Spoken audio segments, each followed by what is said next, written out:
Welcome to the Toffee Blues, your source for all things Everton. I'm here with Kieran Devlin today from The Athletic. Welcome, Kieran. Pleasure to speak to you.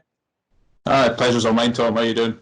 No, not too bad. Obviously, stuff down and locked down at the moment, but we've been throwing some transfer rumours to keep us entertained. And one of those is about Odsonne Edouard, who's at Celtic at the moment. Obviously, the club you're covering for The Athletic. So got in touch with you to tell us some more about the play. Link with a lot of other clubs as well. So it's not a solid transfer link with Everton, really. But he's a 22-year-old forward, looks really promising. Obviously, he's came to Celtic in 2017-18 on loan, made the move permanent in 2018, scored 37 goals in 59 appearances, and 21 in 27 games in the league this season, and 12 assists as well before obviously it got all called off. So could you tell us a bit more about the player and what are his tendencies? What kind of striker is he?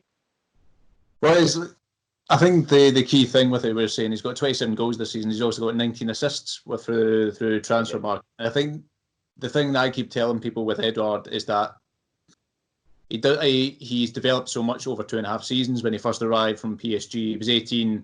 His finishing was very erratic. His first touch wasn't quite there. Like, there was clearly a player there, and that really evolved over the preceding months. But he's just come on leaps and bounds over the past 2.5 years. It's been like really quite thrilling in a way to watch it happen in real time. I'd say he's a very modern type of centre forward.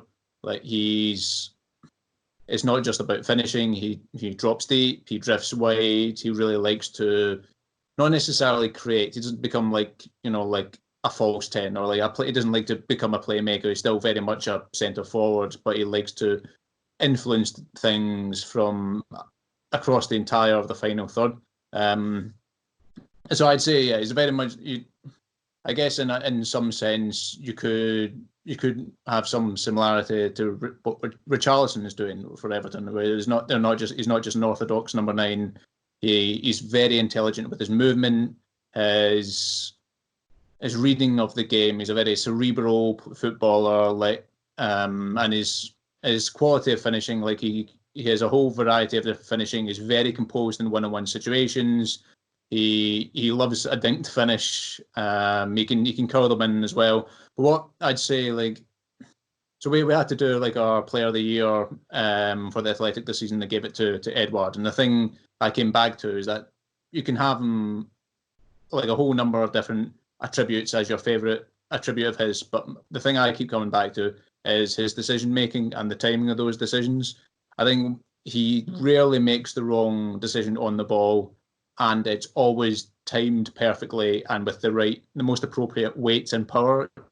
Whether that is shooting, his choice of shot, he always knows when to try and pass it in, when to use power, when to use accuracy. When he's passing, he always knows how to delay until the defender comes towards him and there's a better passing lane is opened up, or just as soon as the offside trap's about to be played and he can thread the ball through. He's so smart in those those situations, which is why I think he has such a high ability ceiling, because he's not just a player that does 8 to 10 moments of magic a season. He does score lovely solo goals and dipping free kicks, and he manages to nutmeg 3 players in a row, but he does the basics really, really well as well, which I think a lot of these players, particularly, YouTube highlights players, they look amazing, then they go to the Premier League or the Bundesliga or La Liga, and they sort of falter a wee bit because they can do those moments of magic, but they can't do the underlying basics well. They can't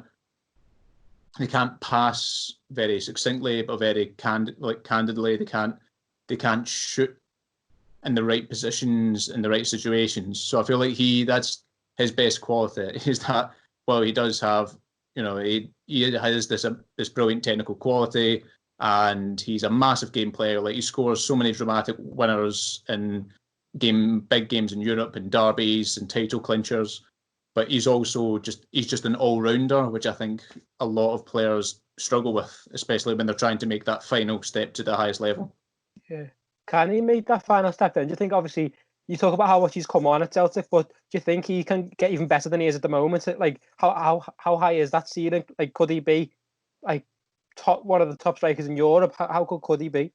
So because he had a season overlapping with Moussa Dembele, he's been a big success at Lyon, who's been linked with Manchester United and Chelsea in recent years. I think there's like a big debate between Celtic fans about who's better, Dembele or Edouard, and I think at the moment Dembele is a better finisher, but when he was at Celtic, but I felt that Edouard was just a much more complete sort of striker, whose hold-up play and link-up play was more intelligent than Dembele's.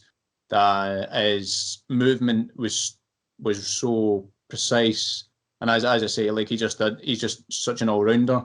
I think his ceiling is higher than Dembele's. Though obviously going from the Scottish Premiership to one of the top 5 leagues is never a certainty.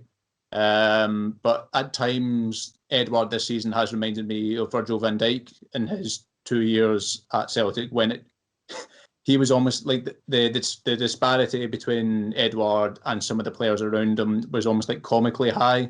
Like it is this the thing. Like as much as we've been enjoying him this season, it is with bittersweet knowing that he is too good for this league, and no one stays that long in Scottish football who's that good. So obviously, you can never say with any certainty whether they handle the step up, but he's one of them since Van Dijk. He's probably he's the player who's left Celtic that I'd be most confident in saying would be a big success, and I think his ceiling is probably higher than Dembele's. I think the way to record that outside of Scotland is his success everywhere else, where he was averaging more than a goal a game for the PSG youth teams, where he has, in 2019, he had 11 goals in 6 games for the France under-21s. But I know for a fact that the French senior management team are looking to try and integrate him into the national team setup. It was supposed to be after the Euros this year, but obviously that's put a halt on things. So although he's very highly regarded within an international setup in France, so I think it's obviously not a certainty, but I think there's a very, very good chance he could reach the highest level. Yeah, that would be impressive. Obviously, he's seemed to look a level above in the Scottish Premier League at the moment. But do you think he's settled there, or do you think has he been making noises about a potential move away? Do you think he's got his eyes open to moving abroad? I don't think it's necessarily mutually exclusive. I think it's true that he is. I know he's very settled and happy at Celtic and in Glasgow. Like he's very comfortable with himself. He had his final 2 years at PSG when he was on loan at Toulouse, and when he was trying to break into the first team at PSG at 17, and considering the quality of forwards they have ahead of them, at PSG aren't very good at promoting youth. You look at some of the players that have gone to Diaby at Leverkusen and Christopher Nkunku at RB Leipzig. Some really talented players that just can't make the breakthrough there. So I think it's more a problem with PSG's than his. But when he got first time, like he's a very shy guy, but he's very quietly confident himself. I think he's happy at Celtic, but from his perspective, he's probably achieved all he can. Like the Europa League season ended very disappointingly when Celtic lost to Copenhagen. Edouard scored 2 lovely goals, and it was just a capitulation from a fixture Celtic should have comfortably seen out. I think, obviously, the problem with the lockdown and the coronavirus crisis is that it puts things up in the air. I don't think Celtic are very financially stable, so I don't see it's going to necessarily be a position for Premier League sides or people in the continent can exploit. But I think he'll definitely be thinking 22, he's approaching his peak years, he's probably wanting a move. It's definitely going to happen either this year or next year, but it's going to be a question of whether he stays another season where Celtic can potentially reach 10 titles in a row. So that's it's going to be a curious plot point for this summer. Yeah, definitely. Something else as well that's been mentioned in the press is how much he would sell for if he does leave Celtic. And I think the Express, it might have been, he was quoting about 30 to 35 million pounds. What do you think his value is, and how much do you think Celtic would sell for? I think that's probably fair. Like, there's always going to be a ceiling on what a player in Scotland can go for. Like, there was a big question of how much Kieran Devlin was worth when he went last season, which, I think 25 was probably fair. I know he's had a really injury-ravaged season this year, and we'll wait and see if he ever recovers because his injuries are quite bad. But yeah, I think it's always quite difficult. But I think you are going to get a very likely sell-on fee as well, so a profit from Edouard. If it's going to be like Everton, for instance, and if he does continue his development as he is at the moment, then it's going to be a